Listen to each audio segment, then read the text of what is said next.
مشيري نمبي ابنفما إثواب ونوتي ونوت أمين نفذي نام ذاتي.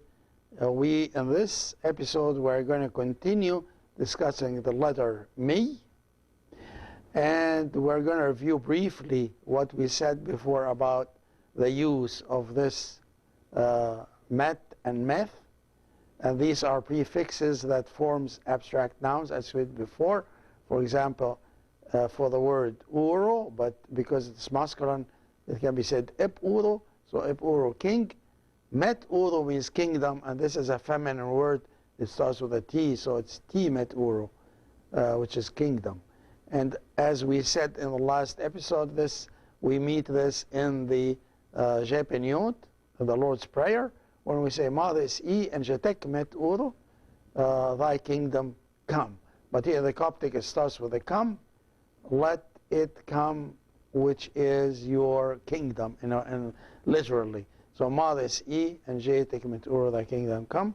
And then we went over some examples of a word, a masculine word or feminine word, whatever. But here the examples are P-uweeb, which is the priest.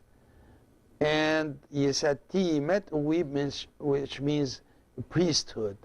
And this word is a feminine word, which is met uweeb, the priesthood. Here we said nishti means great. When you say greatness, it is met nishti, and it is also a feminine word. And these two also, chenne means lazy, chenne. So met chenne, laziness, and sog, which is foolish or stupid.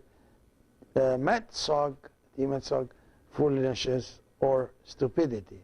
And then we'll continue this here, ramao. Ramao means rich. Ramao means rich. So met ramao, richness. And also this is, as I said, all the words that start with met are feminine. So ramao, rich. Hiki is poor. And do you want to say poverty? It is met hiki. The met hiki means poverty. As I said at the beginning of this part, that it is either met with a taf, with a t sound, or meth with a thigh, with a theta. So here, when the word itself starts with ni, the n sound, and some other sounds, we use the th here instead of the t. So if nuti is God, so the word God is nuti, and f is the definite article for God. Divinity is meth nuti. Meth nuti means divinity. Like nai, to have mercy. Mercy itself, charity, is meth nai. Ti meth nai means mercy or charity. This is a new expression, which is ma, and ma means the place, a place. For example, here, when we have this word, shy, as you know, shy, it has, actually it has three meanings. One of the meanings of shy is the rising of the sun. The rising of the sun is shy. So when we say ma in shy, means east. What does that exactly, what does literally mean? The place of the rising of the sun. The place, ma, of, and shy, rising of the sun. The place of rising of the sun is the east. So man shai, ma and shai, is east, which is the place of rising of the sun. Moshi, moshi means to walk. To walk is moshi. But when you say ma im moshi, means the place where you can walk, which is the path or pathway. So ma im moshi, the place where people walk. This and this compound word comes from the verb moshi, to walk. So ma im moshi means the place where people walk, or the path. Here, this is an interesting word. There's a word, el shoushi. Actually, this word is two parts, is er, and sho'ushi. Sho'ushi means sacrifice, and to make. So sho'ushi, to make a sacrifice. So I want you to concentrate on this with me. To make, sho'ushi, sacrifice. Here we are going to add the ma at the beginning, and then the conjunction, which is the end. So it is ma and sho'ushi, which is the altar. So why it has this? Where does this come from? Ma, it is the place. Sho'ushi, where you make sacrifices. The place of making sacrifice, or the place on which the sacrifices are made. And this is altar. So sho'ushi, to make sacrifice. Ma and sho'ushi, the altar. And this is mentioned in many hymns, so you would know where it comes from. Sho'ushi and ma and sho'ushi. We will take a little break and we'll be back. Nofri again, you are back, and we're going to continue the letter me. And we were discussing this. I'm going to go over it very fast. This time it's sho'ushi, and we said sho'ushi means sacrifice, and is to make a sacrifice, sho'ushi. And this is the place where you make a sacrifice. Ma, the place, and sho'ushi, which is the altar. This is, and it's named after this, and you say it is one word but has all the meanings in it, and this is the beauty of the Coptic language. Ma and sho'ushi, altar, which means literally the place on which we make sacrifices.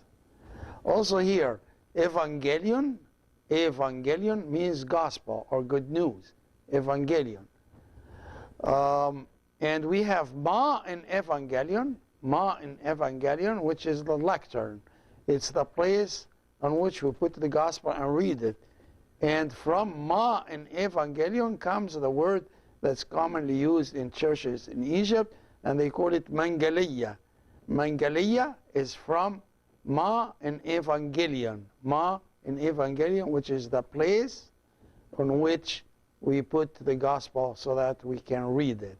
So ma in evangelion, which is the lectern, as I said, in Egypt they call it mangaliya.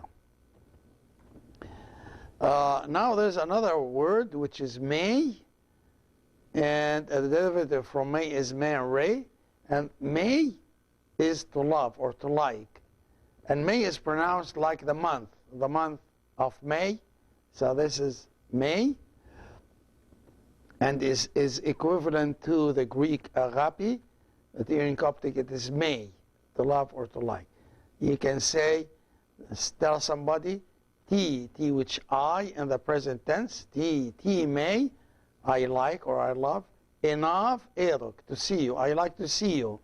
When you want to talk to someone, you want to tell them, I want to see you. I like to see you. Say, T May, enough, erok. T May, enough, erok. Also here, and as I said, May, and there's a word derived from May, which also means love. And as you see this dash here, this means that it is attached. It can come, it's followed by a noun right away. There is no conjunction word between them. So when we say emper ben re pi cosmos, means do not love the world or the world. Emper means do not. Men re, love, and then pi cosmos, which is the world. And you hear this word in the church, emper men re pi cosmos, do not love the world.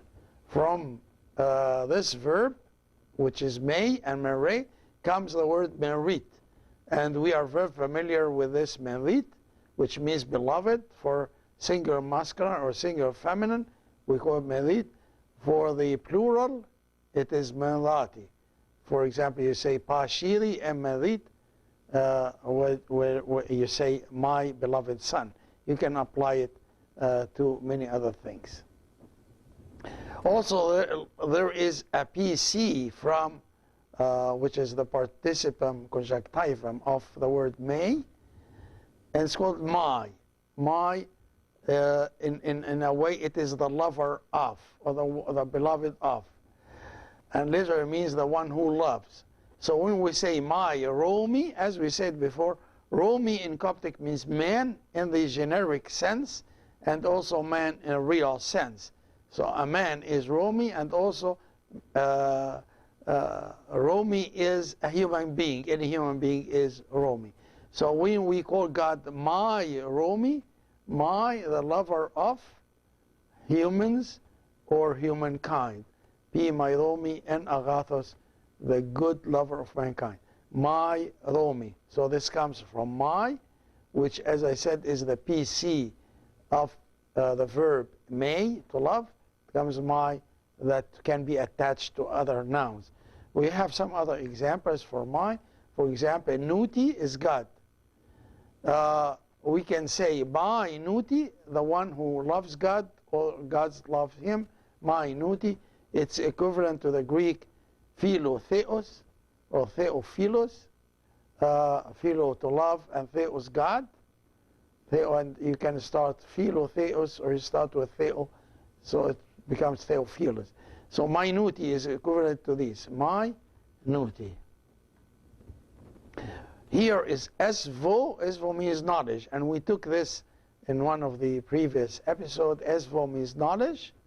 So there's someone who loves knowledge, who loves to know things, loves to read.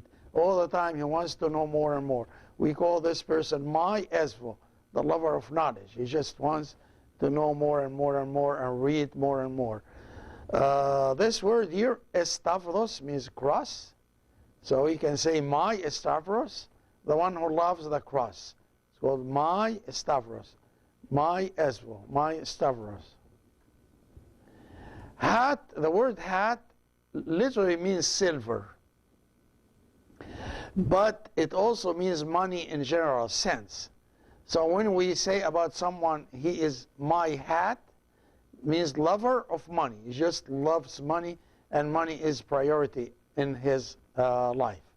And then this word hiki means poor. My hiki, lover of the poor. So one more time, hat, silver or money in general. So my hat, lover of money, hiki, poor, and my hiki is the lover of the poor. And this will bring us to the end of this episode. We'll see you in next episode. Ugai Namadati.